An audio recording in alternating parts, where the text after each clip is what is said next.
this week is about managing those big accounts Yeah. and losing those big accounts. Major accounts. Okay? So a lot of y'all are going to be running into this. I'm running into it. Lyndon has run into it. A lot of y'all are going to be losing business now because you're not paying attention to your accounts. I think what we're going to be talking about is when you get a big account, what's the strategy that you need to put in place so that you don't ever lose them? Alright? You really should have a format in terms of how you manage these major accounts. No, well, then why are we discussing this and why is this important? Well, let me give it to you from the standpoint of a story. Right. 3 or 4 years ago, I lost a client that was worth $1.6 million in revenue. Woo! Yeah? US? TT. Woo! Right? And for those of us who like to talk about the gross profit side of things, well, the gross profit for this particular account over a 3-year period was over $500,000. Ouch. The thing is with that, as an account manager and also a manager of a team of account managers, losing that account and then of course it gets escalated, everybody knows about it. Right. Right? And then when of course we're talking about CEOs had to get involved. Everybody had to get involved. Everybody had to get involved just to try to save this particular account. And you know what was the main thing that the customer said? The only time that we saw you was when it was time to renew the account. Woo! So the account manager, and I hold myself partly responsible because of course I was a manager of that account as well. Right. We took it for granted that this customer would renew. Why? Because of course they've been doing business with us over the past 6 years. And So you they just were a good assumed that customer. they would come. We were just saying, well, just do up a new contract and deliver it. Not knowing that a competitor was in there Was sitting waiting. showing them the future. So let's look at this in aspect, right? If you have a large account, right, a lot of persons are going to run into the error where they don't provide a strategy for the account. And That's then correct. the other issue is that if your account happens to renew with you or you have like a 3-year contract with them, you take it for granted that they're going to automatically renew because Yeah. they're not giving you any signals that they're not going to renew. So you're just going to take That's it for granted and be like that. That's correct. That's correct. So a lot of us in sales are doing this error, and we should not be doing that. Like I can tell you myself, I've been in the case of where you lost account simply for the fact that you took it for granted that the client is just automatically going to say yes. to the next contract. And the reason why you took it for granted, and a lot of us are going to be like this, is that we take it for granted that everything is okay because we were reactive to That's what correct. they wanted. Yeah, we were not proactive. We at were all, never at all, proactive at all. in any aspect. We Yeah. were completely reactive. So I think that's one of the major things that we need to take into consideration when we do this. Like we keep being reactive when we have major accounts. That's correct. You know what's interesting? That's the major eye opener for us wasn't the fact that everybody got involved, the CEOs got involved, people got letters and stuff like that. But the main thing was that the customer said, "Why is it you all are now telling us these things?" Yeah, boy. You understand? You just feel cheated. Yeah, no, yeah. Like why you now saying you could Well, do you this to cheat, me? you cheat yourself. You knew we had the technology to take the customer to the next step, right? But the thing is that we would never got involved during the first, from the one of signing the contract all the way to the end of the contract. We just said, this is your units, this is how we're going to operate, sign up the contract, and that was it. We visit That's them it. once a month, once a year, and that's it. Wow. We never showed them where they should go next.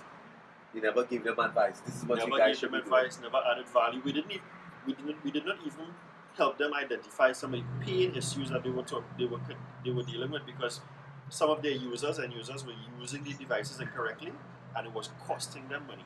Ooh. So we were just bringing more devices back in, leaving them with the same culture, not changing and not encouraging them to change anything at all. And as far as they're concerned, the customer was in a mindset where, hey, we need to do something about this money because this thing is costing us money. We're spending a lot of money on supplies, we're spending a lot of money on maintenance, we're spending a lot of money on rent.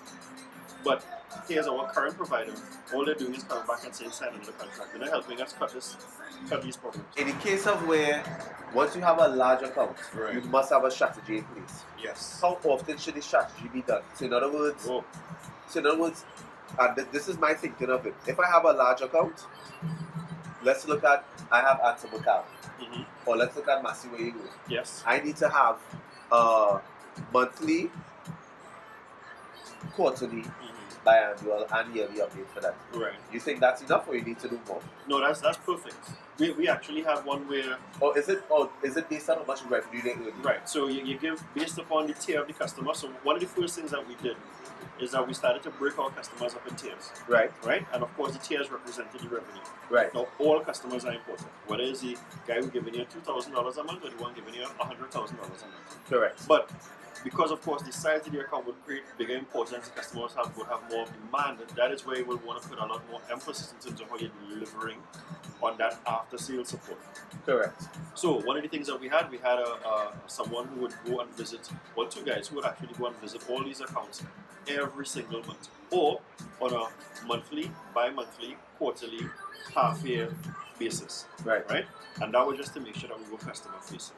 And guess what? This person wasn't even the actual account manager. This is somebody who we had to use this person in between to say, listen, you need to at least show that we are showing up at these accounts. Correct. From there, we had to work with the account managers to say, listen, based upon where or what we are seeing where the technology is going, we need to put strategies in So we place. see everything evident. We need to start letting customers know where the future is. Right. We need to start asking them what are the challenges they're experiencing now. So some of the sales executives who really picked up on that started to do that within a half-year period, right? So at the half year, even though they will be talking to their customers during the course of the year, at half year they would say, listen, your contract is going to end in the next 18 months. This is where the technology is heading now. These are some of the challenges that we're seeing customers experiencing. Because the biggest thing that we would not a trusted advisor. If I understand it correctly, when I am in charge of a large account, so immediately, if you win the business from a competitor, start putting in your plan in place to keep the account. To keep the account. So do you say you should act in a paranoid mode of that you could lose your account at any moment? You should always be concerned about that. And again, this matters when your account. Once it is you have the business, we just looking at it from a larger standpoint. Because we have seen it in cases where you got large business, you went all in, but again, the honeymoon period is finished, and then you stop doing what you did in the beginning in order to get the business. That's correct, yeah. So I remember when I went back to Digicel, there's like 2015, and I remember when they were looking at big accounts, I kept asking them, do you guys order big accounts? Because my question was, if I, personally for me, and this is what I do where I'm now, if I have big accounts, I look at what they're doing in terms of the business, then I'll tell them what more we could do, because there was some bad saying this. If you have an account on, and you can help manage your account without them doing anything, you become a trusted advisor. Yes. One, but here's the part that really sounds bad. You can really squeeze more revenue out of the account. Because you're paying attention to it, you can figure out where you didn't get the pockets of money that is still there. But they're adding the value.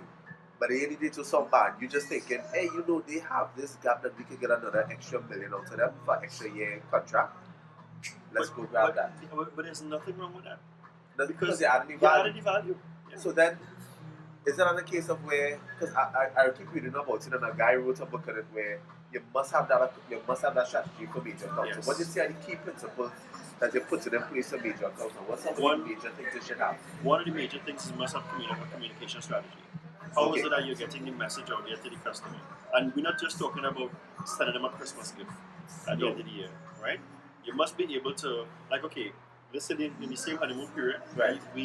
I learned of doing 1, 5, 15, 30 in terms of days after you. So after something has been delivered, your first day, 5 days, 15 days, but that's honeymoon.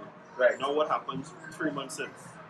Any good account manager should have a strategy where, especially when it's a sizable account, every quarter you should be visiting your customers. So quick question: if I'm doing this, do I communicate this to the customer? So the first thing is communication. Yes. So we're going to tell the customer, this is what we're going to do for you over the whole duration of a 2-year, 3-year contract. This is how much time we're going to be touching base with you. And what's the purpose of the communication? What's the next strategy? The next one is that when you actually start living what you said that you're going to be doing, right? One of the key things is look to see exactly are the customers still properly optimizing whatever that solution is that you've delivered. So again, in relation to the copiers, when I was doing stuff with Massey, one of the things that we saw is that customers were not, or the end users were not using it properly. So we needed to make sure that they always optimized. They always had 100% full use, because basically you had features there that they weren't using. You understand?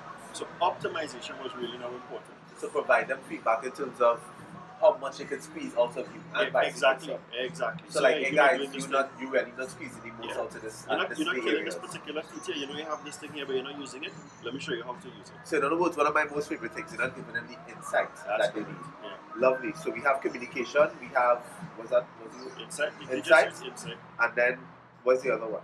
That's the other one now is that, you know, one of the things that really began to change our perspective now that we became trusted advisors is now we started to give reports back to the customer. We started to give feedback to say, listen, this is what we've seen in the industry.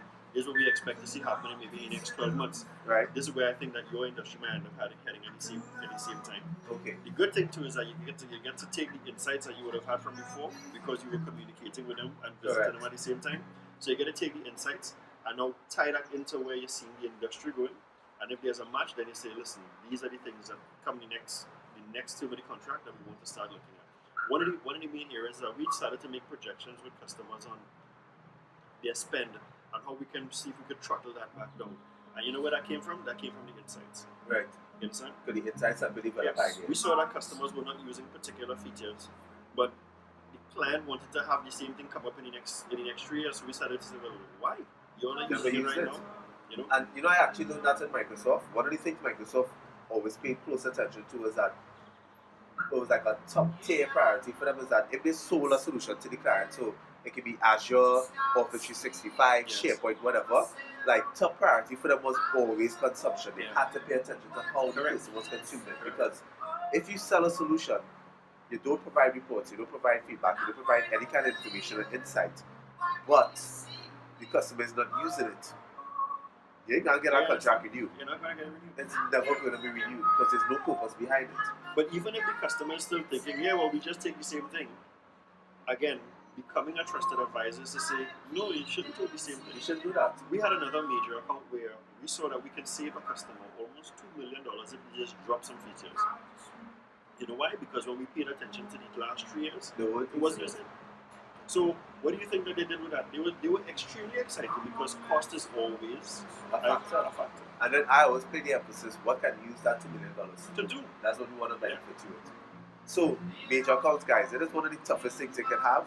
The only other thing I would add to this major account strategy, for me personally, from the get-go, is that when you attack accounts and when you go after business, especially group accounts, you must have a group strategy. So I would always have meetings with. And it sounds like a lot of work, but if you want new revenue, this is what you do. You spend time with the end users and with top management. Because remember, once you have everybody in the organization talking about you, it's really hard for competitors to go in and try and break that. Especially if you're providing it on a consistent, regular basis. Because guess what? They would have heard it already, and they would have heard it from the trusted advisor. Correct. Yeah. What I would want to do before, because I don't want to forget, because there's so many different ideas in my past when we're doing the recordings. Yeah. One resource I would encourage people to get, and I may have said it before in a previous thing, but pick up Kevin Davis getting into your customer's head. He has it broken down in such a way that what we're talking about here, and his thing is called farming. You're cultivating, you're maintaining your plot of land, that kind of thing. Correct. So that you don't want to lose, especially accounts like this, because I can tell you, to try to find $32,000 in revenue for the next 3 years, it was hard. You see? You started panicking. And the thing is now, we were able to get back the account. Now, we could do that in another thing as to what we did to get it back, but the thing is, it was a lot of hard work. Just like any relationship, you do something stupid in a relationship, you have to build back that trust. To get back that trust. To get back that trusted advisor ability. So trust me, major account is one of the key things you have to pay attention to, especially if you have one. Mm-hmm. If you do have a strategy in place, you need to put one in place now. Sit down with your boss, sit down with your colleagues, sit down with your back-end support team and put a strategy together. So let's recap it one more time. If you have a major account and you're dealing with it now, ask yourself, do you have a plan in place for them weekly, monthly, quarterly, biannually, annually? Right? Are you planning for them that if the contract is going to be up in the next 6 months, are you talking to them about that now? Yeah. Not 3 months. No, because their decision process might be 6 months or more.